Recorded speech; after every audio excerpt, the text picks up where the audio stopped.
ladies and gentlemen. Welcome to our last 10-cent beer night of February. February? Yes, it's taping on February 26th for February 28th, which is not the last day of February this year. This is leap year this year. It's leap year this year, absolutely. 10-cent beer night every Wednesday night here on FifthDimensionRadio.com, the official sports show, 7:30 to 8:30 p.m. Eastern Time. I'm Seth. I'm Bob. And it's been a while since we could say this. I actually don't know when the last time this particular circumstance happened, but for the first time we can say for years, Akron men's basketball sweeps Kent State, and the football team beat Kent State. It's been a while. It's been a while. The wagon wheel is stuck in Akron right now. So it is made home at Akron in more ways than one, but it's here, and that's all that matters right now. But what an overall successful week last week. I know there was the one loss. They did lose to Toledo 64-72 last Tuesday. And then Friday night, Bowling Green beat Toledo. Did they? I didn't catch that yet. Yeah. Bowling Green beat Toledo, so we're up by one game now. There you go. And you know, if the season ends right now, guess who we play in the first round? Would it be Kent State? Beat Kent State. They're sitting 8 right now. They're sitting 8. We'll see what happens. We still got 2 more weeks and 4 games left for about everybody. Again, they did beat Kent State 83-70. We were there Friday night, and Akron took the league and never looked back. Never looked back. Yeah, they did. Kent caught up by 1 at a time in the first half. That was the worst it got. Like Akron had the flow of the game, great defensive performance as well, great rebounding performance, and the one thing I gotta say before we just drool over Enrique Freeman's performance is I said there was one thing they really should do. I didn't think they would do it to win that game, and they did do it, and I was beyond impressed. I want to see them do this every game. I said, you got to take better, closer shots. And they did. Right. And take the 3 when it's available. And they did. Exactly. They took good threes. If they missed a 3, it was still a good 3 to take. They hit most of their threes. And they went closer to the basket and took better looking shots, and it made it different. If they played the way they played Toledo on Friday, they probably lose to Kent State. Yeah. Well, against Toledo, they came out just throwing 3 points up like there was nothing. You know, I mean, not making them. Right. Against Kent, they were inside a lot. Right. It worked out great. They looked great. Right. Anytime you beat Kent, it's a good win. Especially at home there. But Enrique Freeman, 24 points, 12 rebounds. He was on that night there. But also Ali Dawson in Tribble with 14 points. Tribble actually had 15. But just an overall great game from that group right there. But Enrique Freeman showed up, and I mean that was because he's got to show up in the big games there to make a case for these awards and for his draft status, and that was a game he showed up, and yeah, he looked good. He still leads the nation in rebounds. Right. He became the number 4 leading scorer all time for the Zips during that game. He's, I think, 24 points away from becoming the 3rd all-time scorer for Zips. So he could get that potential next game. He's 140 rebounds away from being the all-time rebounder, but he holds the record for the season rebounds. Right. But he's got a long ways to go. You know, I don't think he'll be able to get the career. But he's second. Who has that? A guy named John Biggins or Burgers. Okay, so nobody from... It's from like 68, 69. Okay, yeah, it's a long time ago. That's I thought either Romeo Travis or Zeke Marshall would have. No. But he's number 2 right now all time. He's number 1 for the season. You know, he got the most for the season rebounds. But as for career, he's there. But he was nominated as one of the 5 nominees for collegeinsider.com, which is that's a tournament. They have a tournament every year as for National Player of the Year for them. So that'll be announced in March. So there's 5 guys that got nominated, and he's one of them. So there you go. Awesome to hear. Really, he's been working hard, and the team continues to get better. And this is coming from a kid that was a walk-on. Right. 4 years ago, he walked on the campus. He didn't have no scholarship or nothing. He walked on. And I'll tell you what, I've seen a lot of Akron U games over the careers because I've been a season ticket holder now at 24, 25 years. And to me, he's the best player I've ever seen on the Akron court. Yeah, he's got. Personally, that's my opinion. The way he moves under the basket. And he's always double teamed. Right. Constantly double teamed. Right. And the only time it will be, excuse me, I should rephrase that. It's going to be interesting if they can win the MAC championship and then go on to the big tournament. How he's going to match up against the centers, on those bigger teams. That's going to be the big test for him there. But I'm excited, curious, because again, I watched. I saw Romeo Travis, Zeke Marshall. There's another center too. I really liked. And they were good. They were good. Right. Big Dog's another one we had back. But they were good in their own way. But Freeman, he doesn't only have the size. He's got the nose. Like he sniffs out where the rebound is. He's got the timing down, and we're not talking just defensively, offensively too. He can bring it. I mean, he had a good amount of offensive rebounds in that Kent game there. He's, like I said, I think he's the best I've ever seen, and I've seen a lot of good ones. A lot of good ones there. And he's got a good outside shot too. I mean, he's got the tools to become a very good player at the pro level. The question becomes, what kind of pro player is he going to be, and are we going to see him in the NBA? As we were talking, brought a friend to the Kent game, and we were talking about Jared Solinger because his nephew was on Kent State. Yeah, that was his nephew there. We thought like it was his brother. No, it was his nephew. And I was reading up on Jared because I was like, oh, man, I remember him being good. He was a first-round pick out of Ohio State. The Celtics picked him, and everybody was, raving about for a while. And I thought like he would, it'd be a good Ohio State pro ball player to see. And he disappeared. And I kind of looked up his career, and he's still playing. He's out in China, I think, right now. But yeah, he's out of the NBA. So it could happen with anybody. I mean, you have scenarios like that with a bigger name, bigger school, and it doesn't pan out. But then you have scenarios like, I'm going to pick on a Cavalier here, Max Strus. Walked on to DePaul, if I'm correct. So similar to Freeman. Enhanced his game, touched it up. He doesn't get drafted. He goes undrafted, but then he plays hard, just like, Dean Wade or, Lamar Stevens, who used to be at Cleveland, somebody that made a name for themselves.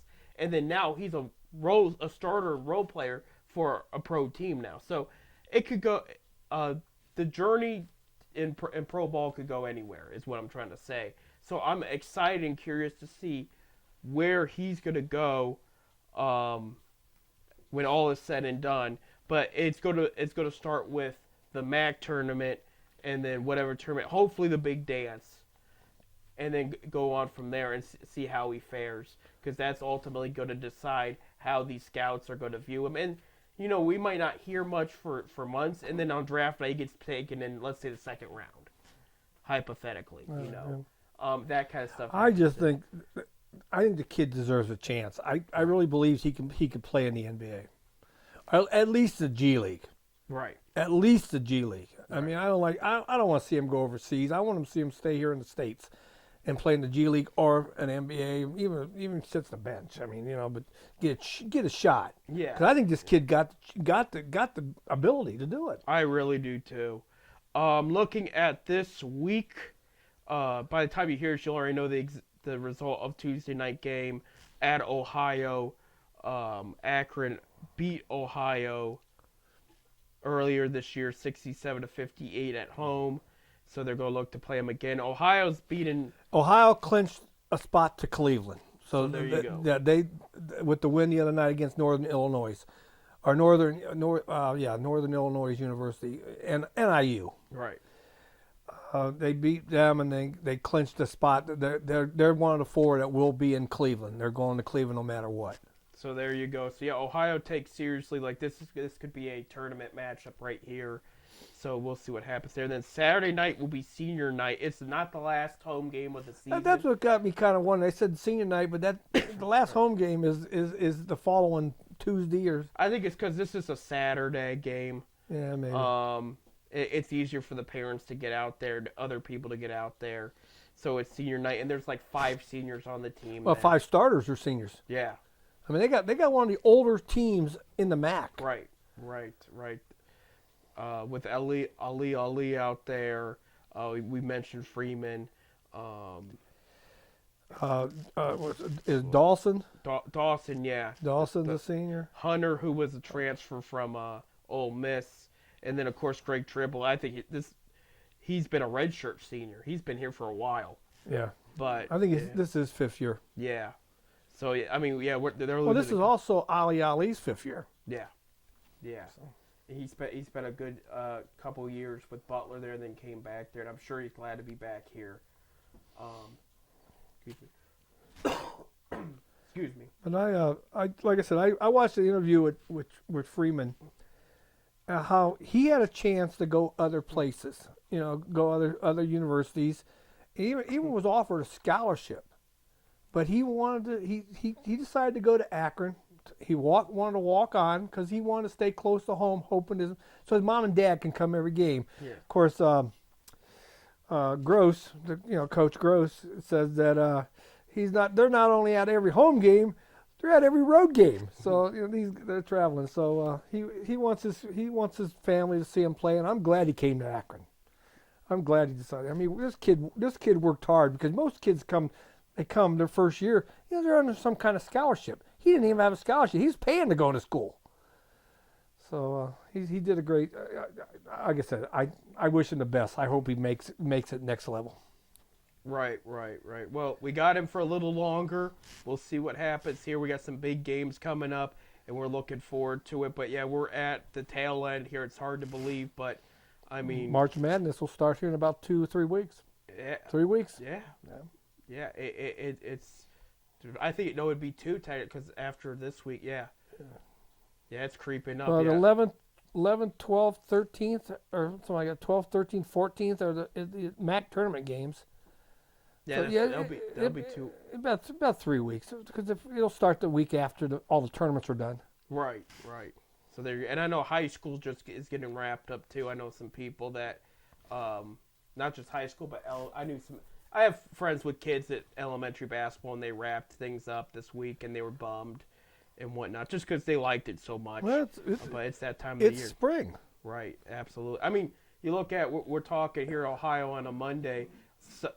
It was 24 degrees on Saturday. It's 60 out there right now. Yeah. It feels like April. So it's supposed to be 65 on Wednesday. Right, we're supposed to see 60s the next couple days. Because I know I was already asked if I wanted to golf, and I said, well, I can't right now. All right, we got some friends out in New Jersey are getting a snowstorm right now. So the things are all crazy all over the place, but right now we'll take it there. So Akron, 12-2 in the conference, 20-7 overall. And again, like Bob said, they're in first place right now there. So Akron, Toledo, Central Michigan, Ohio have punched their ticket to Cleveland. And so the next runners up there, Bowling Green is right behind them with Miami of Ohio, Western Michigan, Kent State. There is the AC. So then Ball State, Eastern Michigan, Northern Illinois, and then Buffalo. So what I'm trying to tell you is take the Ohio game seriously, but there should be no reason they can't beat Northern Illinois on Saturday. So, well, Ohio always plays Akron tough. Right. I mean, it's besides the Kent State, that's probably the next rivalry Akron has is Ohio. I've looked at Ohio as the Browns and the Ravens in a weird way. Like they don't like each other, but it doesn't get talked about as much as the main rivalry, I should say. But yeah, And then of course you got Gross. Coach Gross has ties to Ohio. Right. They still like him over there. Fans will tell you. So. Absolutely. So a lot to look forward to for Akron this week. But overall, though, they won Friday, and that's what matters. I was disappointed with the Toledo loss, but it could be a wake-up call. Lose now, make adjustments when you meet them, if you meet them in the tournament. Because that's the other thing too is if they meet Toledo, it would probably be in the championship most likely at this point. But Toledo has a history of choking in the tournament, so you be prepared for anything, but there is that chance they don't see Toledo. Yeah. It's anybody's game right now there. Well, once the tournament starts, it's a whole new ball game. It's yeah. a whole new season. One and out. You win, you kill on. You lose, you're done. Right. So Right. once that tournament starts here in a couple weeks. Yeah, it's going to be interesting. I'll tell you that much. It'll be a lot of fun though too. Ohio, switching to Ohio State. Their last week they went 1-1 as well. Lost to Minnesota last Thursday, 79-88. But they beat Michigan State On a buzzer beater. Yeah, 60-57 on Sunday at Michigan State too. So that's a good win for them there. This is a team with only 3 games left, and 2 of them are this week. Thursday they're at Nebraska, and then Sunday they're Thursday they're in Columbus against Nebraska. Sunday they're in Columbus against the team up north, and CBS will have that game for you Sunday there. As far as Ohio State goes, they're in the tournament because every team in the Big Ten goes to the tournament this year. Yeah. Next year they add one team. Right. There's going to be 18 teams in the Big Ten. Big Ten, 18 teams. So anyway, they're going to add one more team. The top 4 will get automatic buys for 2 rounds. Right. So, but 18 teams, 15 will make it to the tournament. So. Right. They're a second to last in the conference right now, 6-11 conference play, 16-12 overall. The team up north is dead last with 3-14 in the conference, 8-20 overall. So they should be able to beat them. Nebraska's pretty solid, 20-8 overall, 10-7 in the Big Ten there. And then on top, Purdue, who is 25-3, 14-3 in the MAC. In the Big Ten, not the MAC. You said the MAC. In the Big Ten, excuse me. Yeah. Yeah, we don't want Illinois. Purdue's number 2 again though, and Illinois is number 13 in the nation with 20-7 and 11-5 in the conference there. So Purdue did gain their ranking back, so kind of good for them there. Well, there's another one too that a loss might have helped them. Right. That loss could have.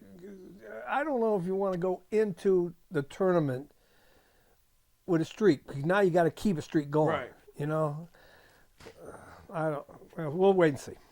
Yeah, for sure. I will real quick because we're out of time for the first segment here. There was an update on Ohio State's coach search. They did talk briefly to the Florida Atlantic coach. Right. I don't have his name in front of me right now, but there was talk. They did talk to the former Villanova coach, or somebody brought him up. Well, I know Gross is signed till 2030. 2000? Oh, is it yet? Yeah, he's got a contract till 2030, so he's got 6 more years on a contract with Akron. Right. So would Akron have to buy it out if he decided he would like to leave? Yeah, I don't know. Jay Wright, who retired from Villanova, they did ask him if he'd take the job. He says it is a great job, but he's retired. He is done. But that was brought up as an idea because how successful he was at Villanova. He won 2 championships and with the 4 Final Fours. But he's not taking it. So I know, like I said, we had our friend of ours talked about. He heard a rumor, about Gross, and I don't see Gross going. I think there's bigger coaches they're looking at right now, but right now they just got to finish off the year. When we come back, Cavaliers had a rocky start after All-Star break, but nothing to panic about. We'll explain that and more coming up. Stay tuned.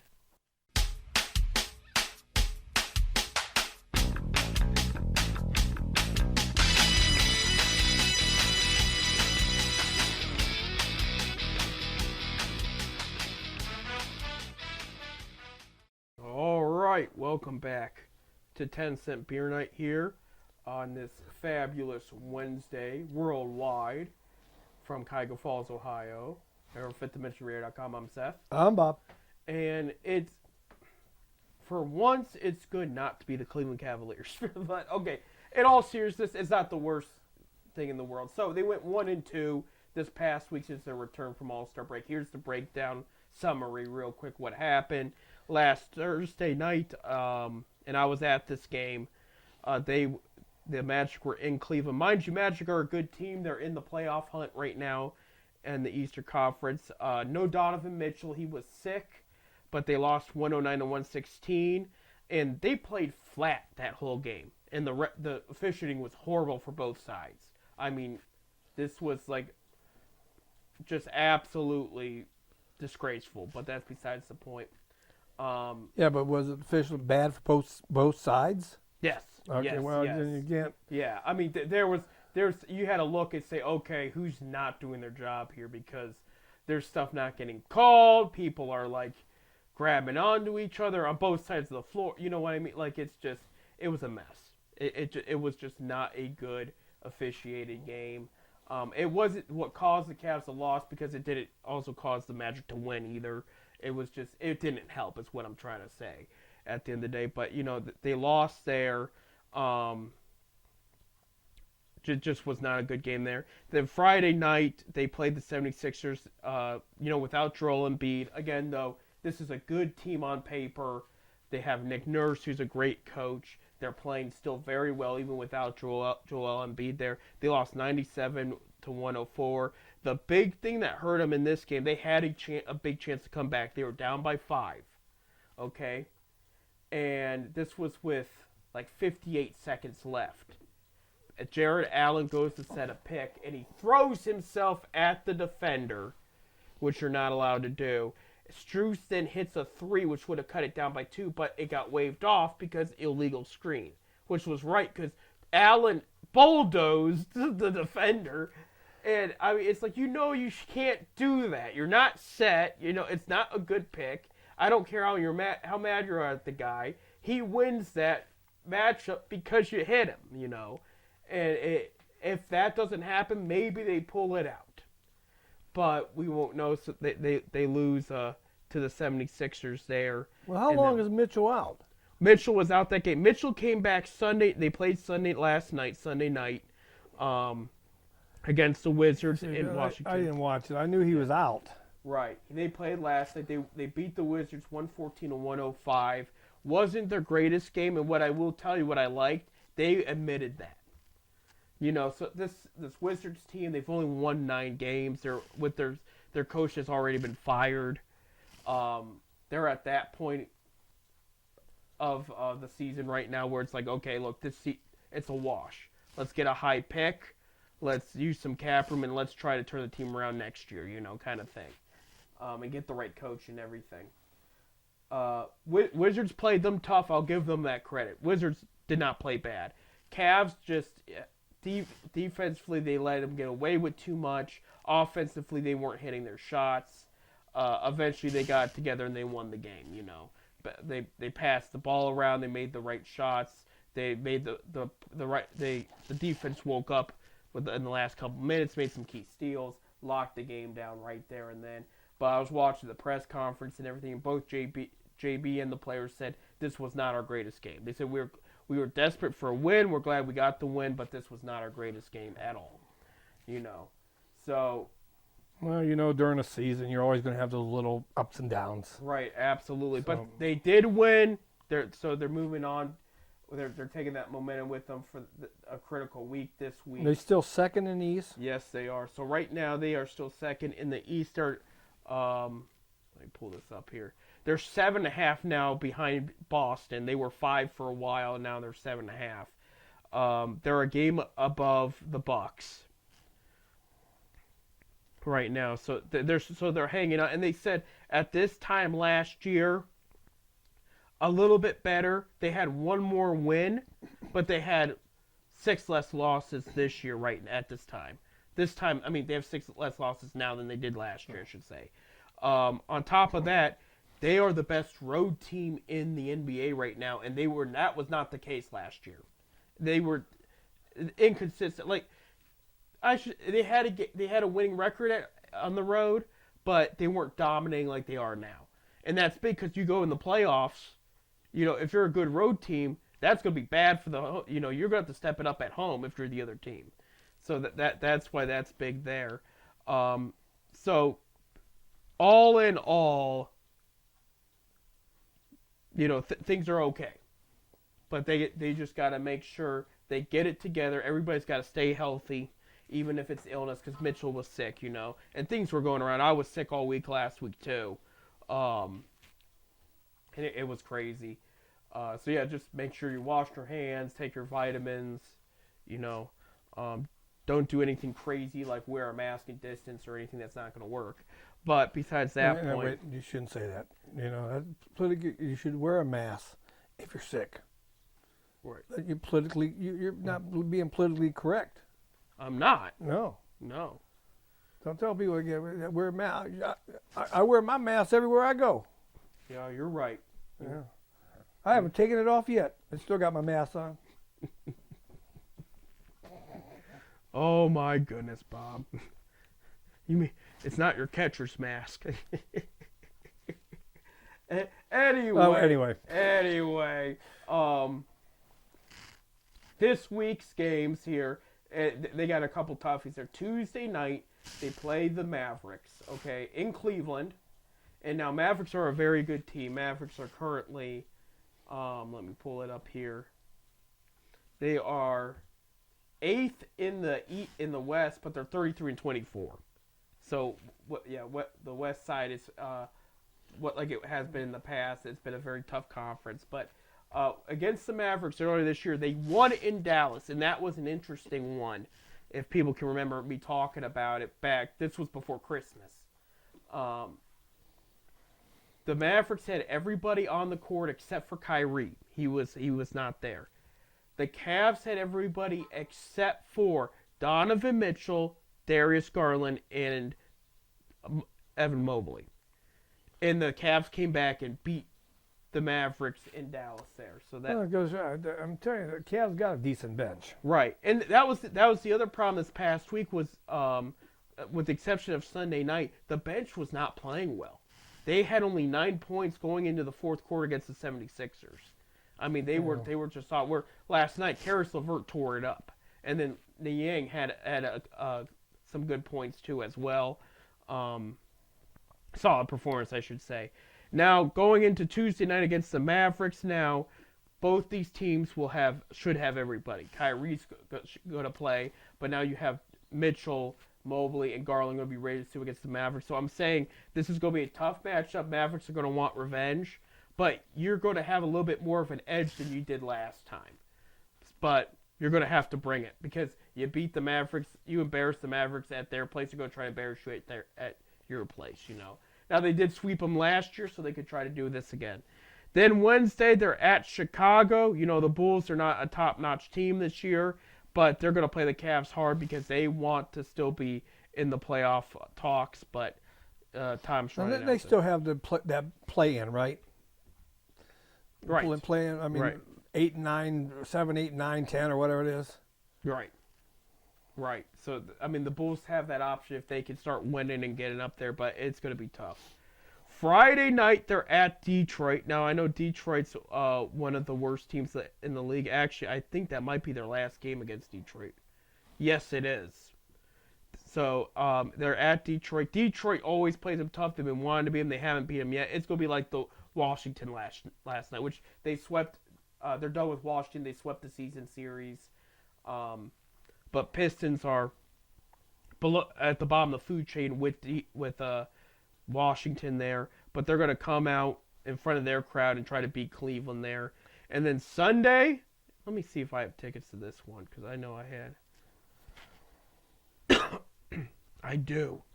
Oh my goodness. You got tickets for Sunday, huh? I do have tickets for Sunday. Sunday, they're at home against the Knicks. So there you go. It's that Matt. That's Knicks are the ones that scare me. There you go. That's on ESPN there. Knicks always play the Cavs stuff. So there Last year it was even worse. There you go. Yeah. Yeah. Yeah. It So was worse last year. this year, let's see, because Every team has that one team they haven't Knicks played and the Cavs. They have not played the Knicks in a while. No, not since November. They beat them once. Yeah, they're 1, 2, 3, 4, 5, 6, 7. Their 7th and 8th game of the season was the Knicks. They have not played them since. So a lot has changed since then. So that's going to be interesting. That's, so if they can walk away, 3-1's the best. 4-0 is obviously the best case scenario. I would prefer 3-1 because I think they're probably going to lose one of these games, but either the Knicks or the Mavericks.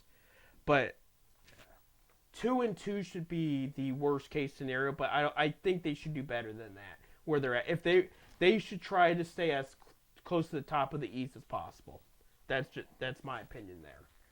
Well, if you can say top 4, you guarantee a home advantage. Right. The first round of the playoffs. So at least you want to stay in at least top 4. Right. Then again, you want to be higher because you play the lower seeds. Right. And four will play 5. Like we saw last year. Yeah. That's exactly what happened with the Cavs last year there. And, playing a lower seed team gets a better chance to win in the first round, which fans would love to see to get them into the conference semis there. But, still playing basketball before we can get that far into it. But that's what we're looking at is, let me pull up the conference there again. So Mavericks, I told you, 8th in the West right now. Bulls are 9th in the East. So, yeah, they're in that play-in right now situation. Pistons are dead last in the East. I wouldn't worry about them the rest of the year after Friday. 8-48. Oh, that's miserable. They're 8-48. That's the Pistons. And the Knicks are 34-23. They're 4th in the East. So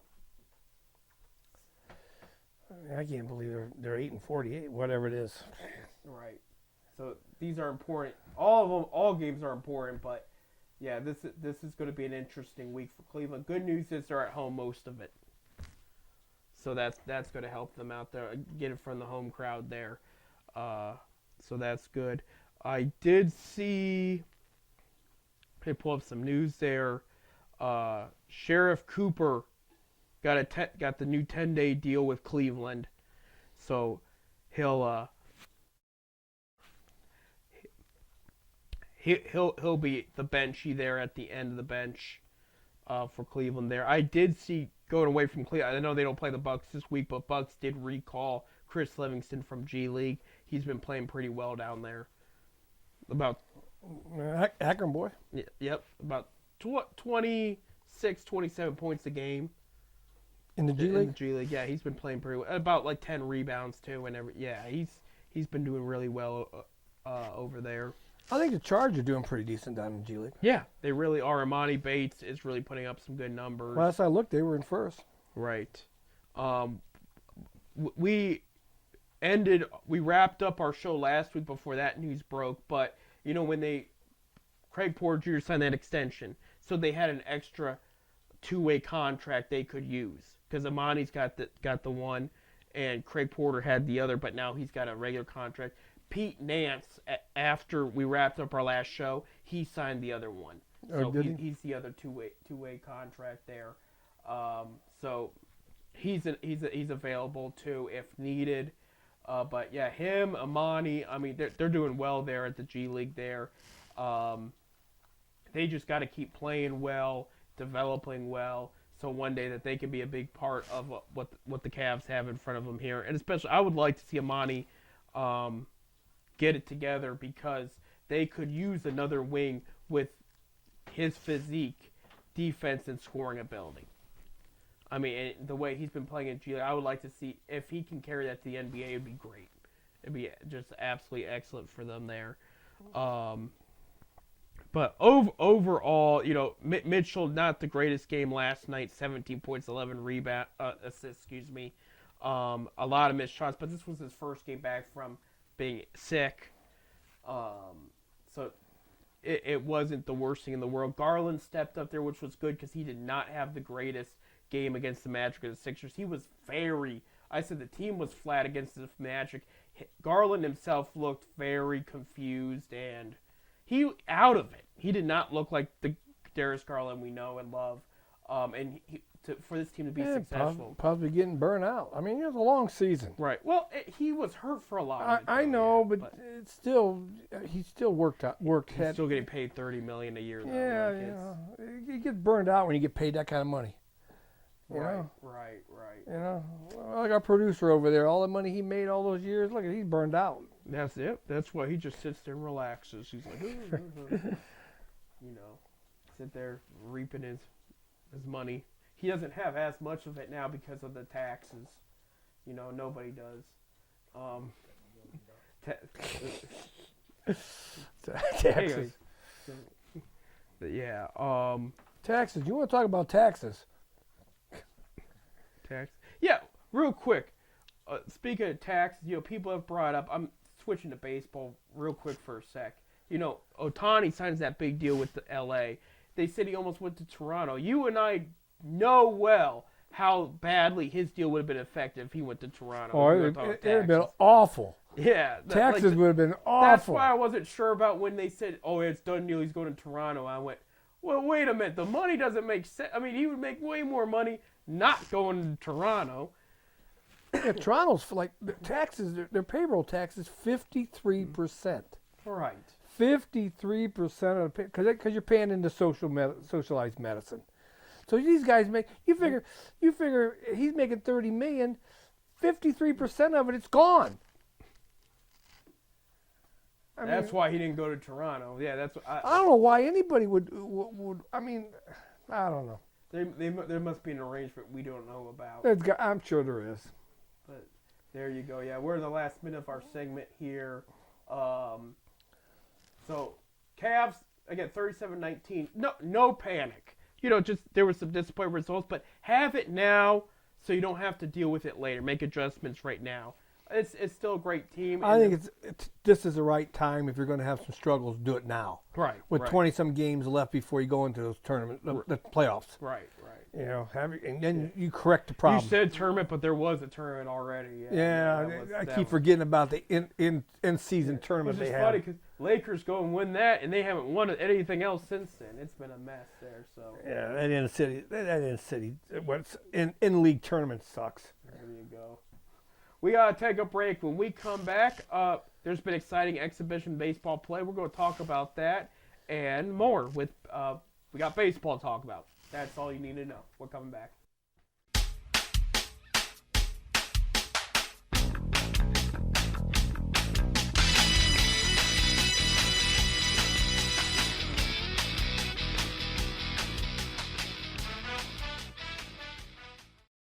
And welcome back to 10 Cent Beer Night, our last segment for February 2024.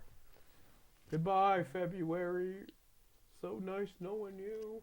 No, it's okay. I like warmer weather anyway, so it's. I got a birthday coming up. No, you don't. Yeah. You don't tell the people that. The 29th. Yeah, I got a birthday every 4 years. My step-grandpa was actually, but that's besides the point. But I wonder if you have a birthday on the 29th. Do you celebrate it on the 28th or the 1st? That's what he did. He was He was the 28th, except when there was a 29th, and he celebrated on the 29th. I mean, I guess I'd celebrate both of them. This way I get double gifts. It's a good idea, but the people won't fall for it there. There you have it. Spring training is well underway. Yeah. And, it's just spring training, but it is fun. It don't mean nothing, but you know what? Baseball season. Right. We're recording on Monday, so as of now, Guardians are 1-1 in spring training. There, I know they lost to the Reds. Yep. Yeah, lost the Reds. They had 7 hits. Guardians had 7 hits. Lost 4-0. I guess Cookie Carrasco started that game, pitched 1 inning. Yep. I didn't see how he did. I know what's his name pitched Bybee. But yeah, Bybee. Yeah, he pitched yesterday. I was trying to remember how his He Travis' pitched name. an inning yesterday, gave up 1 run, 7 hit, 2 strikeouts, walked 1. So no runs. I know they beat new manager Stephen Vaugh's old team, the Seattle Mariners, on Sunday there. So that's where that 1 win came from. But yeah, so they're underway there. We'll see what happened there. I did see a couple beatings. I did see the Dodgers' first exhibition game. They scored 8 runs in the first inning against the Padres. If you're a Padres fan, you just hate to see that. It's exhibition, though. Exactly. These games don't mean nothing. These are just getting the guys ready for who's going to make the roster and the 25-man roster going into the season. Right. There is still free agent signings going on. We're at that point now in spring training. And like I said, like good free agents are still negotiating and signing. The big one that happened over the weekend was Cody Bellinger's returning to the Cubs. He did have to settle. He did not get the deal he originally wanted, but I mean, 3 years, $80 million, it's still good. No, it ain't. He's worth a lot more than that. He's got opt-out year options. If I was the Guardians, I'd have gave him 3 years, $100 million. For how many strikeouts he gets, you know. He did have a good year last year, I will say that, but he has not been the same since he won MVP. I know. I mean, and you got to remember, the Dodgers loved him. They adored him over there. I'm just teasing with you. $80 million. You can't excite on $80 million. Right. I'll sign for $2 million. He's got an opt-out for the, let's see, what, I pulled it up here. Opts out, yeah, after 24 and 25. And it's front-loaded. He's going to make $30 million this year. He's going to make $20 million and $30 million this year, next year, and $20 million 26. That's probably he'll opt out in 25, so he could get more in 26, I think. Yeah, last year, wow, he hit 307, which he has not hit 300 since 2019. He had 26 home runs and 97 RBIs for the Cubs. Okay, people were hesitant because the prior year for the Dodgers, he hit 210, but the year before that, he hit 165. And the year before that, he hit 239. So people weren't sure, I should say managers weren't sure if this was going to be legit or not. Like, is this Bellinger coming back, or was this or the whole Cubs thing a tease? I mean, I don't know. But personally, in my opinion, I don't think he's worth $80 million, but that's my opinion. It is what it but is. It's becoming a money game now. What about our former Cy Young pitcher? Is he ever signed yet? Brower? The kid from I guess it was Milwaukee. Brower was Cincinnati. That's right. No. I guess there was a former Cy Young guy still available on the market. I can't remember. Oh, sorry, Woodruff. Maybe that's who it was. He's out for this year. That's what He signed back with the Brewers. And he's going to be out for this year. Yeah. He is getting paid. I did see he's getting a decent chunk of money. I think he's getting $10 million or something this year. That was part of the deal. But he will be back, I think, for another 2 years with Milwaukee there. J.D. Martinez turned down an offer from the Giants in part because of his time with the Dodgers, which was 1 year, but he did enjoy it, so he didn't want to go around and turn on them and go to the Dodgers. Kiki Hernandez might do that, but that's a whole other story. But so if they're not under contract, they can't be in spring training camp. Right. So. Right. Marlins did sign Tim Anderson. That did happen there. It did come out, and this one shocked me a little bit. It was reported Yankees unlikely to reach any kind of deal with Blake Snell and Jordan Montgomery, because it was looking like one of those would be a realistic option. But I can see Shell going there. Well, they've been going back and forth. I mean, I would think of the two. I think the Yankees would want Shell. Snell, yeah. Snell or whatever. Yeah. Blake. Yeah. He just won the Cy Young this past year. But that's the thing. We talked about last week. He gets hurt all the time. Uh, I don't know. we'll see. The Reds did sign Mike Ford. I did see I that. did see there. that. I'm looking because there was. The Reds are going to be in the same boat Cleveland is. They ain't going to have no bats. They're going to have their pitching. Oh, I doubt. Reds have some solid No, bats they going ain't into gonna the have. season. They ain't gonna have no bats. I'm telling you right now. They got some young, good power No, hitters in that line. they don't got no bats. I gotta heavily disagree. No, I like the I'm Reds. I'm gonna tell I you. at least like their infield going. I'll tell you right now, and I'll make a wager to all these fans out there listening that the Reds will have a lower batting average than Cleveland got, team wise. I might want to take that wager. Well, take it. I'll give it to you. I'm about to take that wager, yeah, because I really like. I think the pitching's going to be what's going to keep the Reds together. But I see them fourth place in the division. Right. Well, no, I think they're going to do better. They had a decent year last year, but we ain't with this year. Going with this year. Oh my goodness. And I work for the Reds. I know you do.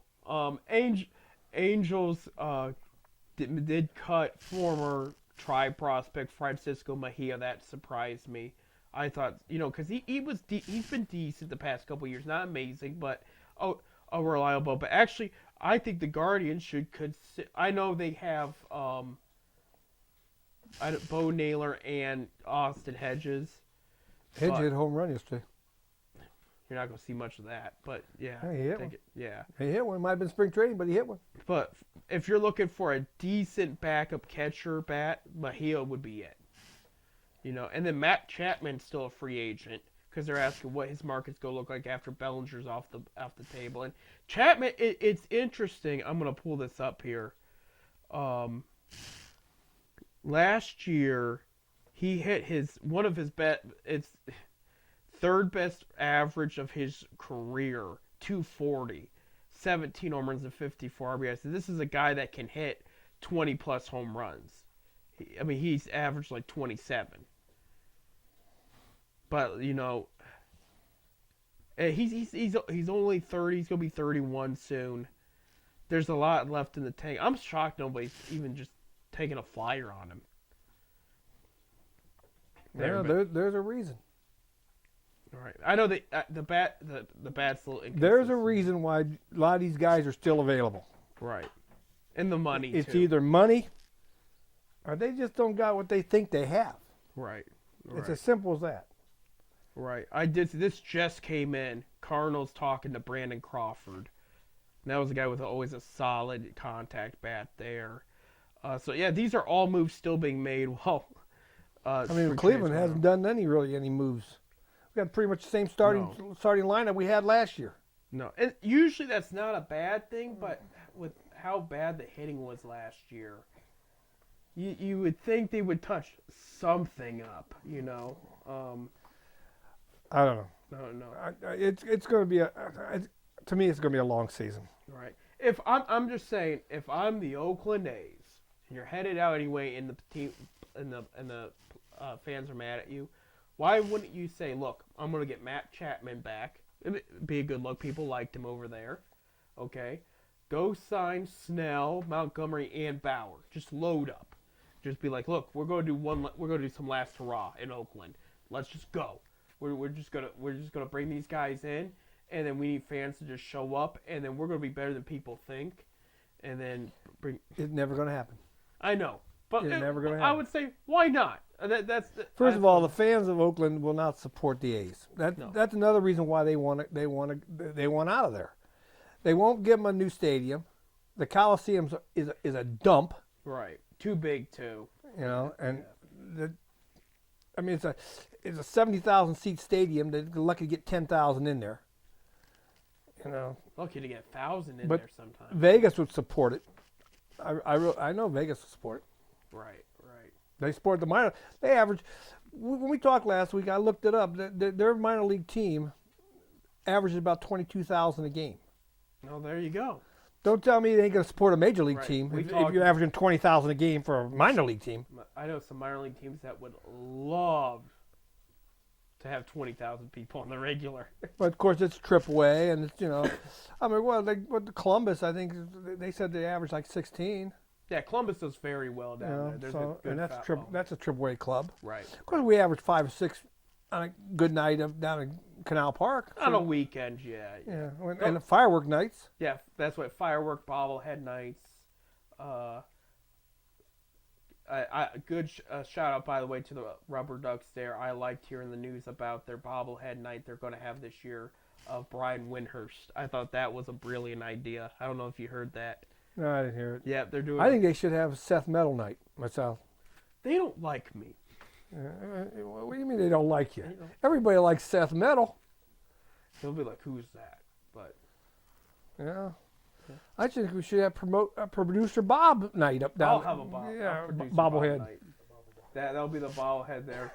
Him and his headphones. But Brian, they want to have a Brian Windhurst Windhurst night. Yeah, you remember him from the Beacon? Yeah, and Beacon Journal writer. Yeah. Yeah, he's the LeBron James insider. Yep, they're having a Brian Windhurst bobblehead night, and I think, don't quote me, I think he's supposed to make an appearance. We'll see.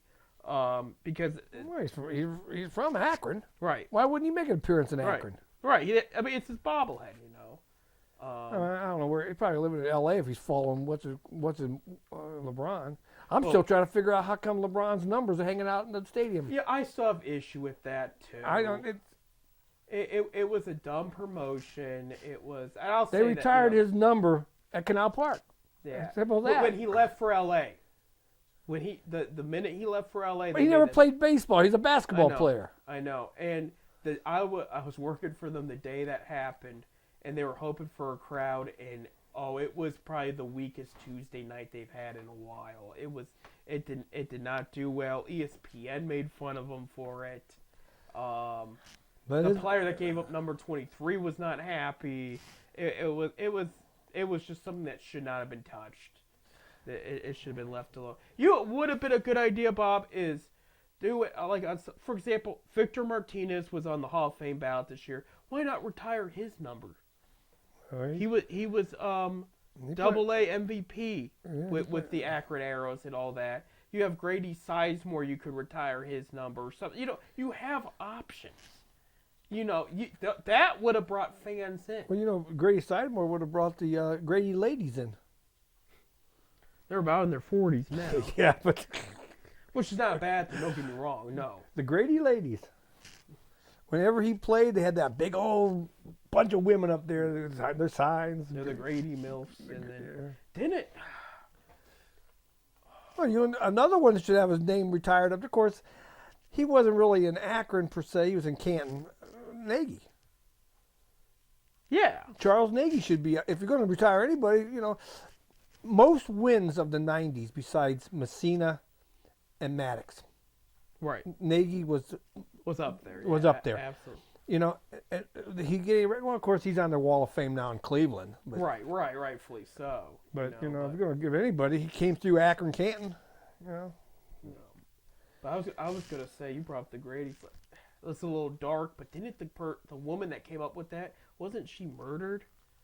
Like years ago, like it was before Grady even left Cleveland, I think. I don't remember. Because it made the news, or something like that. I know he used to have all those women up there in the stands, the Grady ladies they call it. Because I was a kid when Grady played. I was high school. But I still got autographs. 20 years ago. You should have been in high school. Yeah. But I still got autographs and stuff like that back in that time. I mean, look at your brother and how many autographs he gets. So that I was still fish at the time, and I remember standing next to Grady's ladies, getting so excited when he would just go up and just jog and do his stretches and whatnot. And it was like, look, lady, I'm just trying to get an autograph here. You're gonna have to get out of the way because. Yeah, tell the Grady ladies to get out of their way when they're after Grady. You can tell them. Right. But those are some good days, though. That was a great team. Of course, you don't remember, but Joe Charbonneau would sit there and open bottle beer with his teeth. You're talking about another time period. Yeah, you're talking about another time period, but you wouldn't remember that. You remember that, don't you? No. Our producer remembers. Yeah, Joe used to get a bottle of beer. Those are the good days, man. That wasn't the Eric Wedge era Cleveland Indians I remember, but that's I think it was Kenny Asmonte. I think was the manager there. goodness gracious. But yeah, baseball's back underway. I mean, it's just just exhibition, but look, it's here. We're eager to see what young prospects will make the cut for opening day. How the position battles will fall, because in Cleveland there's a shortstop battle right now between like 4 guys right now: Gabriel Arias, Tyler Freeman, Brian Rochoyo, I think is how you say his name. Apologize if I say it incorrect. Really 3 guys there. Also, where to put really Josh Naylor full time between designated hitter and first base. I mean, they and then who's going to fill the right field spot too? Their outfield spot, period. Because I'm sorry, like Matt Straw's got a great glove, but his bat's just non-existent. So the question is, The only guy we got at bat is Jose. I'll say Quan too. Yeah, Quan's a single. He hits the long ball once in a while, but he's more of a single hitter, Well, I know you're right, but a base hitter. But I mean, that's the one guy you can know for a fact he's going to hit a he's going to well, get a base hit. he's going to get in a the base game, hit. I mean, but the long ball and stuff like that, he ain't. Right. No, it's going to be an interesting season. I'm more concerned, and you're going to hear me say this a lot this year with Cleveland, the bullpen. Oh my gosh, there's who do you turn to without with throwing Clase aside? I'm just glad we didn't get, because he was under consideration to be gone. Right, and some teams almost pulled the trigger. Yeah, so The Phillies being the recent one. but I don't know about. I mean, what he led the league last year in saves, but he also led the leagues in blown saves. Right. So He also had some wins there. I will tell you, and I know this isn't everything for fantasy base, because fantasy baseball is now drafting and everything right now. He was the top closer in fantasy baseball last year. I mean, he had the best point average out of everybody. And, I mean, he was very reliable for your pitching unit if you played fantasy baseball. And, I mean, I had him on most teams. He did. I mean, he did a great job. Right. I play about 8 teams a year. Just something I like to do and throw together. But I mean, I had him on most teams, and it worked out very well. They won't let me play fantasy because I always draft Mickey Mantle, Harmon Kellevue. Oh. They won't let me play him anymore. No. Those were the guys, man. Because I didn't have fantasy baseball when I was a kid. No. You probably would have loved it, too. Oh, yeah, I would have loved it because I'd have had Mantle. I'd have had Herman Kellevue. You would have had Bob Feldman. I'd have Bob. Yeah, well, no, Bob was before my time. But I would have had Bob Gibson, Steve Bob Carlton. Lemon. Well, Lemon was still in the 50s, early 60s. My time period's off. That was Bob's, our producer's time period. Speaking of time, we are out of time. Well, thank you guys for listening. We really appreciate it. When we come back next week, we're going to talk about the last regular season week for college hoops, how the Cavs fared in their 4 games this coming week, and then how baseball's continue looking in free agency and exhibition. But it's back. I'm excited, and I'm looking very, very forward to it. Maybe we'll have some Brown talk. Columbine starts tomorrow. Well, there's Combine. Well, I'm just saying something could come out of Columbine. Yeah, I know the Bengals made Higgins their franchise tag. Yeah, so Browns can't. 1 year, $21 million. That's what the tag will do there. Yeah, but we'll talk more Browns. I think closer with free agency. With the Combine, it's just people running and doing drills, and it's kind of boring. Anyway. Thank you guys for tuning in. We'll be back next Wednesday, 7:30 to 8:30 p.m. Eastern Time here at FifthDimensionRadio.com. I'm Seth. I'm Bob. And for Beating Kent, go Zips!